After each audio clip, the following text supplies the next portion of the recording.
Welcome to the Revenue Marketing Report, the podcast powered by Caliber Mind for marketers looking to get into leadership. I'm your host, Camela Thompson, and today I'm once again joined by one of my favorite guests, Doug Bell. Doug, this will be my favorite topic because I'm a nerd. We're going to talk about the data problem in marketing. Where do you want to start?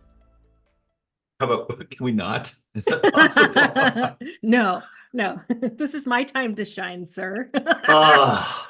Data problem in marketing. God, I don't even know how to begin unpeeling it. I just would make the first comment, which is to say, everybody has a problem.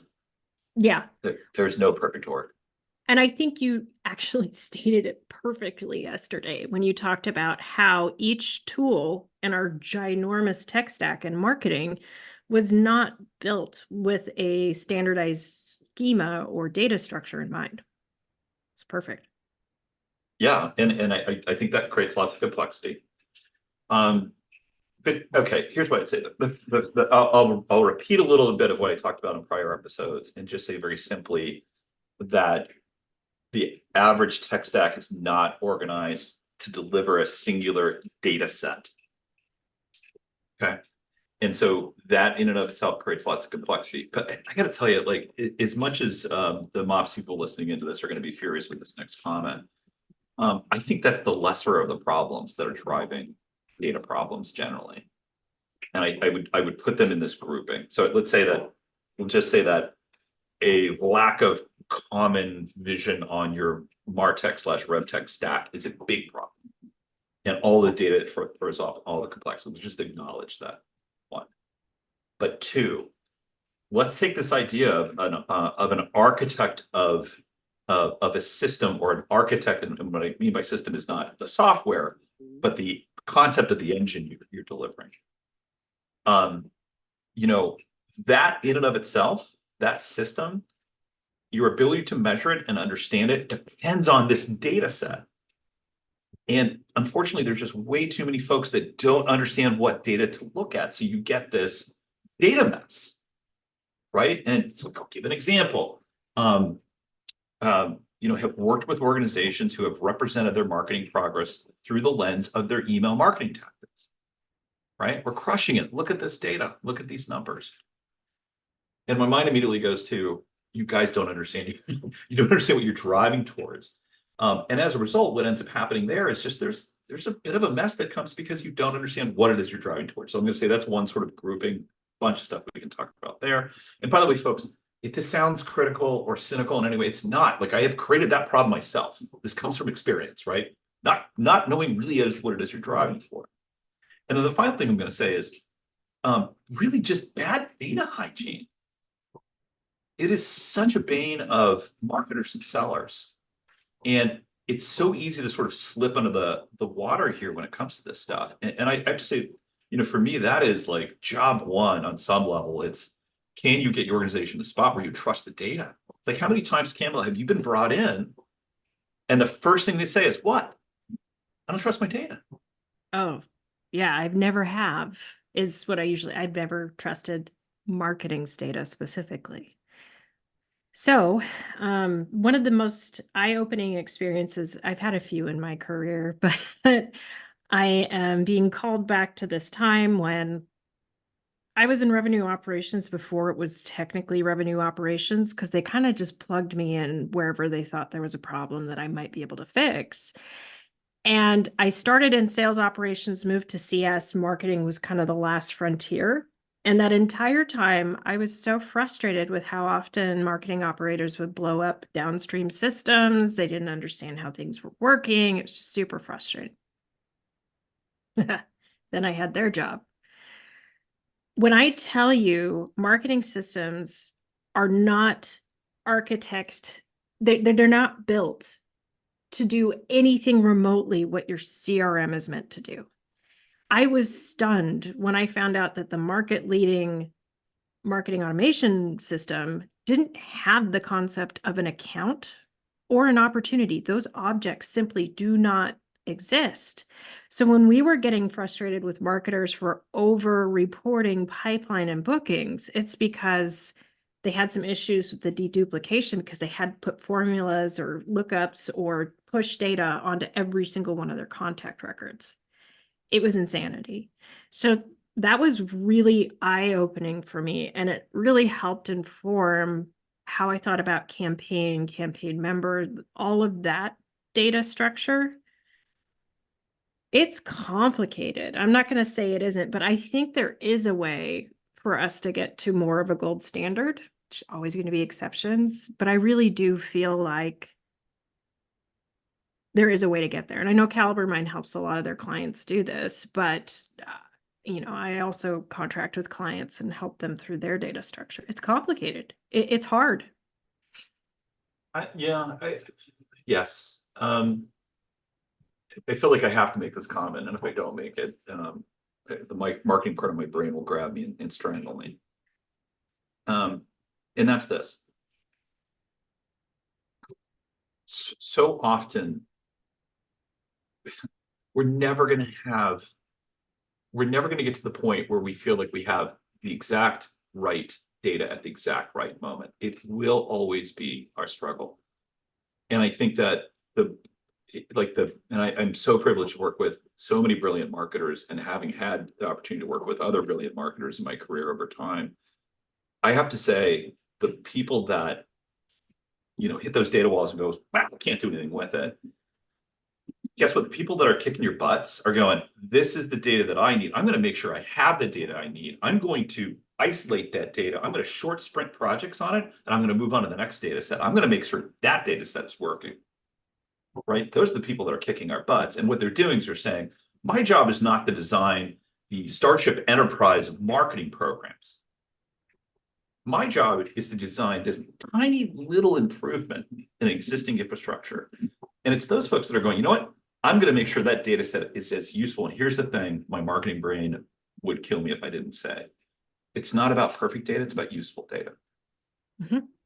How do I get to the useful data set? And yes, Camel, I'm oversimplifying, but I've been sitting in front of that data and spent hours and hours working with different people, going back to the point where I go, okay, it's good enough. Hold up, Doug, we're missing this. No. This is good enough. And I feel like the marketers that I saw kick my butt for years and I got tired of it were following that approach. Now, let's flip that. That's the operational side, right? Hey, how do I get stuff done quickly? Great DG people know how to focus in on that stuff. You're really good at this too, Camel. Really good at focusing on the right stuff. Where you start tripping up is when you start needing to do what? Back to our first episode, right? I have to be able to prove to the CFO that I am not a cost center.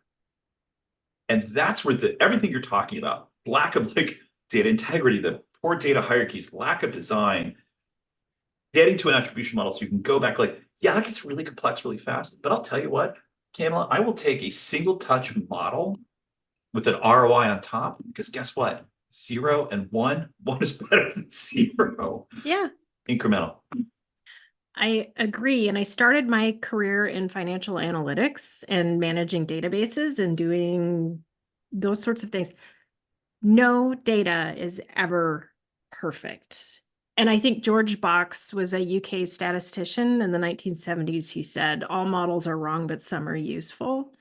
And that is perfect, because absolutely right. The longer you wait, the more behind you are. Use what you have, do with it what you can, and then continue to iterate. That's always been my motto, because it's never going to be perfect. And where you are on the perfect spectrum doesn't really matter. Just get started. Hey, can I throw a term in here? I don't know if you coined the term, but you introduced it to me. The sassacre. Yeah. Okay. Let's admit we are in the middle of a sassacre. We're in the middle. We've just seen the first wave of companies failing, right? Partially because of funding. We're about ready to see the next wave. And this is really, again, this is the sassacre. This is the term that you gave to me. And so this next wave, the first wave was about sort of runway. This next wave is about runway because guess what? They're running out of capital. It's too expensive to fundraise because, geez, interest rates are up. That's this next wave. The wave that's going to happen after that is really the wave of folks that don't have mastery of their data. That's the next wave. So I don't know if you've seen this, but it just popped in my head as a great example. Um, I was on a webinar and someone made the flippant, they weren't in marketing, obviously, the flippant comment that marketers will always spend all of their budget. Now, hear me out. I have, in instances, told people, no, I'm not going to put the money there because we haven't proven that it's working. I think that's a path to more credibility. Like, stop saying yes to the things that you know we don't have a shot at making work really well. I agree. I think that I agree. I also believe that we need to take this moment in history and time as marketers as a watershed moment. And that's why I was referring to Sassacre, this next, Yeah. like the third wave. I'm going to go back to the Great Recession and, hey, folks, hang on to your shirts. We're about 6 years away from an equivalent big economic downturn. But I go back to what happened after the Great Recession. And it fundamentally changed. It was like this moment in time where marketers were like, it was the beginning of this transition from brand marketing, which is great, by the way. Love brand marketers, not criticizing brand marketers. But it was this shift away from, and this is why this topic surprised me so much, this idea that the cost center concept still exists, and it does. But really, that was the moment marketers were like, hey, it's not an open checkbook anymore. And it created, frankly, the attribution industry, and so many of the products we enjoy today originated in that moment in time. And that's what I'm saying. I think the Sassacre is a watershed moment for us. And all the questions and concerns we have around dirty data, all that stuff, guess what? We're going to figure it out because we have no choice. That third wave is going to create, frankly, the winners and losers. And I think it's going to create the situation where you have to have attribution, you have to have ROI. Otherwise, you're not going to make it through the wave. Yeah. And I keep coming back to data is always wrong to some degree. But the truths I always had to live by, and people trusted me because of it, is bad news travels faster than good news. Always explain why something happened and what you're doing to fix it. And never go in a room saying this isn't working without a few solutions for the roadmap. There's that trust that needs to be consistently reinforced, because the minute you start fudging numbers or guessing or moving back and forth without an explanation of why, that's when you get into a huge amount of trouble. It's great advice. Maybe I'm overly earnest. Well, I think it's really good advice. And we can talk about waves and Sassacres and companies, blah, blah, blah. But I think if we're thinking about that next path for the marketing leaders and future marketing leaders who are listening in today, I think that's really good advice. And I think that the trap we fall into quite often is that third scenario, Camela, which is like, it's a problem and I don't know how to solve it. And it's okay to be vulnerable and say, I have a problem. I'm going to figure out the problem. But Yes. quite often what we fall into is that the problem doesn't exist. The problem doesn't exist. It's not there. Everything's fine. Everything's fine. And I have to say, like, every quarter you're having these moments, you're like, is this happening or is it not happening? You have these anxiety and panic moments. Mhm. Embrace the hurt, embrace the pain. I agree with you completely. Yeah. Be comfortable with the uncomfortable. It's just the only way to do it. Well, is there anything else we should touch on in terms of data problems? I'm going to mention the dark funnel real quick. And I will say this, and I know it's our favorite topic, Camela, and I love the term. Um, Anybody who uses that as an excuse also won't be a marketer in 2 years. I So watch agree. out. Yeah. Yeah. I am not saying that everything's trackable. You're not going to know every point in the journey, but you have to prepare yourself and your team to use what you can get to and be able to explain what you can't get to and why. I'm going to use a really horrible analogy here, and I apologize to everybody who's in some way caught up in the conflict in the Ukraine and Russia, but I'm just going to say that dark funnel people who throw up their hands, imagine if the Ukrainians had done the same. You've got one of the world's largest armies rolling in. And what are we seeing there, right? What did we see? They won through data. And they didn't know everything was happening in the battlefield, but guess what? They won because they had superior data. They launched huge, and I'm oversimplifying the conflict. Thank you if you're listening in. But like their ability to get data was superior to the Russians. The Russians came in with bad data. And the Ukrainians were like, well, dark funnel, we don't know what's happening. They did that beforehand, by the way. Guess what? They denied the invasion was going to happen. Right? Then it happened. They were like, the dark funnel is gone. And marketers are there right now. They're like, yeah, I don't have the data, so therefore I'm not going to be performative because I just don't understand what's happening. I will talk to you in 2 years when you are crushing it in some other career. Nailed it. Doug, tell people where they can find you. Tell us a little bit about Chief Outsiders.